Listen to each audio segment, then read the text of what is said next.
Dominique, il est souvent instructif de connaître la pratique des grandes démocraties voisines en matière de morale, en matière d'éthique ou de transparence des élus. Voici l'exemple suédois. Il est saisissant. Envoyés spéciaux Stéphanie Pérez, Sylvain Gio. En Suède, en matière de transparence, les hommes politiques sont obligés de marcher au pas. Un scandale comme l'affaire Fillon, inimaginable. D'ailleurs, ça fait bien rire les Suédois. Ça ne pourrait pas arriver en Suède. On sait précisément ce que font les gens ici. Donc, oui, c'est vraiment drôle. Ici, tout est transparent. Vous pouvez connaître les revenus de vos voisins, des hommes politiques. La Suède, c'est le pays où une ministre, Mona Sahlin, a été obligée de démissionner en 1995. Elle avait utilisé sa carte bancaire professionnelle pour 1 000 € de dépenses privées. J'ai acheté des couches-culottes, du Toblerone et un paquet de cigarettes. Ici, on ne plaisante pas avec l'argent public. Alors, au Parlement de Stockholm, l'affaire Fillon provoque la stupéfaction de ce député de gauche, Stig Henriksson, 40 ans de carrière politique. Son assistante, il la partage avec 2 autres élus, et ce n'est pas lui qui l'a choisi. Je ne m'occupe pas du recrutement. C'est un responsable de mon parti qui gère en fonction de nos besoins. Et elle est payée par le Parlement. D'ailleurs, il ne connaît pas son salaire. Et quand on lui demande s'il pourrait théoriquement engager sa femme, vous riez parce que ça vous paraît impossible, mais en France, ça l'est pas. Oui, ça c'est vraiment fou.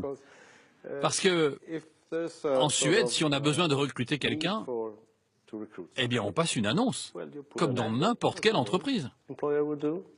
Ce n'est pas interdit de recruter un proche, mais ça ne se fait pas. Et les dépenses des élus sont strictement contrôlées. Dans ce formulaire, Stig Henriksson doit justifier chaque centime engagé, frais d'hôtel, repas, essence. Et contrairement à ses homologues français, pas d'enveloppe à utiliser librement pour ses frais de représentation. Il pioche dans ses 6 000 € de salaire mensuel. La transparence est inscrite dans la Constitution suédoise. À notre poste, on doit faire preuve d'une grande rigueur morale. Mais le système est encore plus efficace si on sait qu'on risque de se faire attraper. Et en Suède, on sait qu'on peut se faire attraper, c'est très bien. Et le contrôle, ce sont les citoyens qui peuvent l'exercer. Les Suédois, s'ils le veulent, peuvent venir consulter les dépenses de leurs élus. Ça se passe ici, au cœur du quartier des ministères, et un bureau spécial a été créé pour cela. Nous avons fait l'essai. À notre demande, ce fonctionnaire nous apporte les factures d'un membre du gouvernement. Donc ce sont les factures du ministre du Logement. Oui, l'ancien ministre du Logement, Mehmet Kaplan. 2 notes de restaurant, c'est ça? Oui, 1590 couronnes chacune. Soit 166 € par note, pour un dîner avec 5 invités, dont les noms sont indiqués.